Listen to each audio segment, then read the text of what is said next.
Bonjour à tous, je m'appelle Charlotte Nordine, je suis thérapeute, canal médiumique. J'aimerais vous parler aujourd'hui de la matrice dans laquelle nous vivons et des dogmes qui sont imposés sur notre manière de faire, notre manière d'être, notre manière d'agir et de réfléchir par cette matrice. On la connaît, cette matrice, en réalité. Vous avez certainement vu le film Matrix. Eh bien, en fait, ce film est plus de l'ordre d'un film documentaire que d'une fiction. Sauf que, évidemment, c'est la manière que le réalisateur a eu de vouloir nous montrer cette fiction et qui est à l'image de ce que lui en perçoit. Ou elle, d'ailleurs, parce que c'est une femme. Mais moi, ce que j'aimerais vous dire ici, c'est qu'en fait, ce sont des préceptes qui existent depuis la nuit des temps et qu'on retrouve déjà dans les écrits védiques.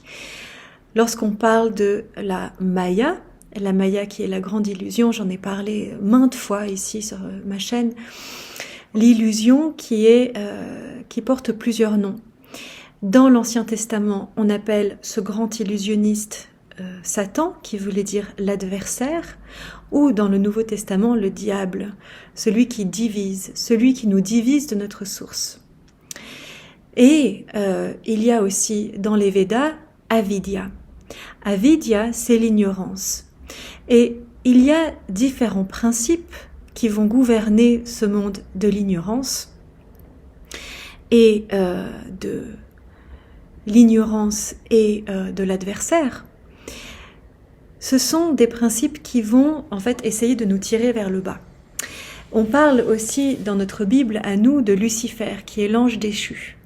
Lucifer, à la base, était censé nous maintenir dans la matrice de la Terre, c'est-à-dire dans son onde électromagnétique pour qu'on s'envole pas, pour qu'on reste ancré ici et puis qu'on n'ait pas envie de repartir, parce qu'en fait on savait qu'on allait être dans une matrice suffisamment dense et lourde et que notre âme, elle allait potentiellement avoir envie de rentrer à la maison et de fuir cette existence si elle pouvait le faire trop facilement. Donc en fait, tout simplement, Lucifer avait pour mission de nous maintenir dans cette matrice et d'être garant de cette onde électromagnétique qui allait nous maintenir sur Terre. Sauf que il est devenu déchu à partir du moment où il a pris plaisir à avoir de plus en plus de pouvoir là-dedans et qu'il a créé un monde d'illusions. Donc tout ça, c'est évidemment très imagé. Qu'il a créé un monde à l'intérieur duquel on allait tourner dans une roue karmique et qui allait nous enfermer et nous empêcher de retrouver notre espace de source divine et de reconnaître le divin qui est en nous, qui est au-delà du voile de l'oubli.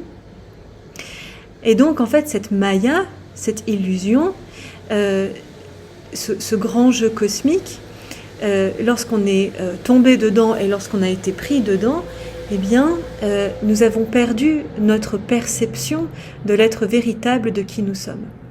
Et comme je vous l'expliquais aussi dans une précédente vidéo, la source cosmique, lorsqu'elle crée, eh bien, donc la source cosmique est conscience. Elle se divise et elle devient à ce moment-là vibration. Et cette vibration est ce qui met en mouvement par ondulation, donc le Om, la Shekinah, l'Esprit Saint ou la Mère Divine aussi, est ce qui met en mouvement toute cette fréquence ondulatoire qui permet à la matière de devenir constituée. C'est pour ça qu'on est constitué d'électrons, de protons, de neutrons, d'ondes électromagnétiques, électriques, qui nous constituent. Donc quand on croit qu'on est matière, on est en réalité beaucoup plus subtil et électrique qu'on ne le croit. D'ailleurs, peut-être que certains d'entre vous, lors de cérémonies sacrées ou lors d'états de conscience modifiés, on peut percevoir leur corps sous forme de matrice plutôt que sous forme de matière. Et c'est aussi depuis cet espace lorsqu'on prend en considération, lorsqu'on arrive à voir que nous ne sommes pas aussi solides que nous le croyons, qu'on arrive aussi à influencer sur notre monde. Et c'est de ça dont on parle quand on dit qu'on peut créer notre propre réalité, ce qui est évidemment partiel parce que nous sommes existants dans de multiples dimensions et que de multiples dimensions ont un domaine d'influence sur notre vie, sur qui nous sommes, et que pour arriver à être parfaitement dominant sur ce qu'on vit et d'être complètement maître de notre vie, ça voudrait dire être maître de toutes les dimensions que nous sommes ici incarnés sur Terre. Et alors dans un absolu, oui, c'est vrai, mais ce serait faux d'enseigner ça à la majorité des personnes comme étant une vérité absolue, parce que il y a beaucoup de chemin à parcourir avant de pouvoir arriver à cet état-là. Je dirais même que c'est un état dans lequel sont les avatars, et même pas les saints, et encore moins les humains en cours d'éveil. Donc voilà, apprendre avec parcimonie aussi cet enseignement qui évidemment n'est pas faux dans l'absolu, mais qui peut-être n'est pas si utile que ça. Mais en tout cas, ce qu'on peut voir, c'est qu'on peut avoir un large champ d'influence sur cette matrice qui est derrière la matérialité, ce en quoi nous sommes virtuels, et c'est ce qui nous permet de pouvoir réaliser ce que les hindous appellent les siddhis, par exemple la lévitation, ou dans Matrix aussi, vous voyez ce petit enfant là qui arrive à faire tourner une cuillère comme ça, ou enfin bon, il y a plein de manières de transcender cette matérialité. Et certains s'amusent à le faire, mais Isis me transmettait dans le bouquin que c'est en tout cas pas le signe d'une évolution supérieure ou d'une âme élevée à un niveau supérieur que de savoir maîtriser ces siddhis qui sont plus je sais plus comment elle le nommait, mais un peu un show, un grand spectacle pour épater. Et donc c'est pas forcément une finalité en soi. Et donc, pour revenir à notre thème ici, qui est de prendre en considération l'influence que cette matrice de matérialité a sur nous, et comment est-ce que nous pouvons nous en défaire. Nous pouvons nous en défaire lorsque nous la reconnaissons, lorsque nous voyons que ce monde d'illusions essaye de nous contenir dans un système, dans un schéma qui n'est pas le nôtre.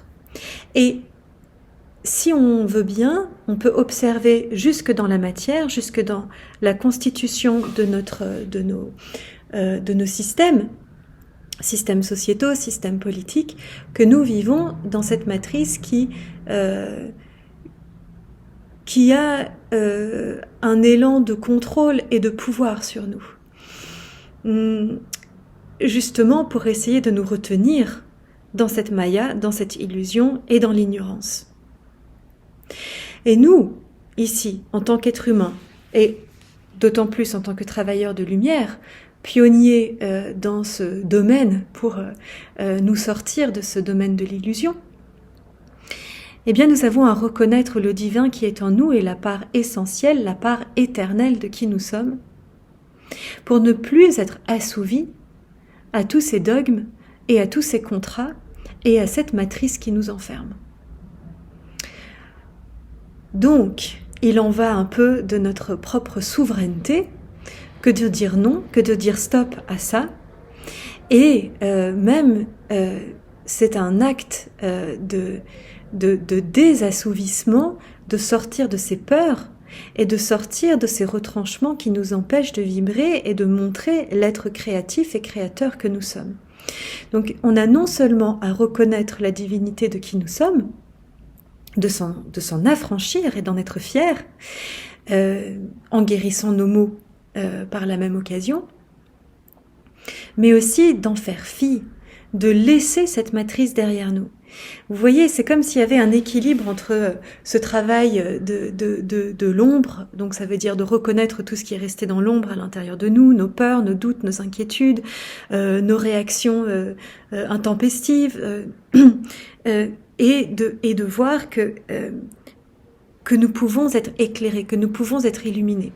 Vous avez peut-être remarqué que je n'ai pas ajouté colère dans nos réactions intempestives, parce que certaines colères font partie de la matrice de l'obscurité et de l'ignorance, mais certaines colères, comme nous le montre Sekhmet aussi, cette déesse égyptienne à la tête de lionne, certaines colères sont au service du divin, certaines colères sont au service de la justice et de la justesse, et on a tout intérêt à rugir à toute cette injustice. Et lorsque cette colère-là remonte, eh bien elle est saine. C'est une colère qui nous permet de dire non, stop, ça je ne veux pas.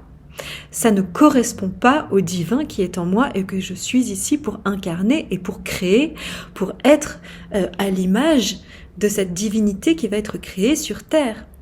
Nous, humains, humus, issus de l'humus, issus de la Terre, on a à co-créer avec elle dans la matrice du vivant qui est ici, dans cette belle matière, vous là, nous tous, nos familles, nos environnements, à avoir un impact positif et favorable par les ondes électromagnétiques de nos pensées, de nos psychés que nous émettons et que nous réalisons dans la matière de cette terre et de cette sphère terrestre. Au-delà des dogmes, au-delà de ce qu'on nous a imposé comme croyances qui essaient de nous limiter à ce que l'on n'est pas. Voilà, je pense que tout est dit, je vérifie. Oui, merci beaucoup. Et je vous souhaite une très belle journée, quoi que vous fassiez. Et je suis heureuse de vous retrouver ici pour une prochaine vidéo. Très bientôt. À bientôt.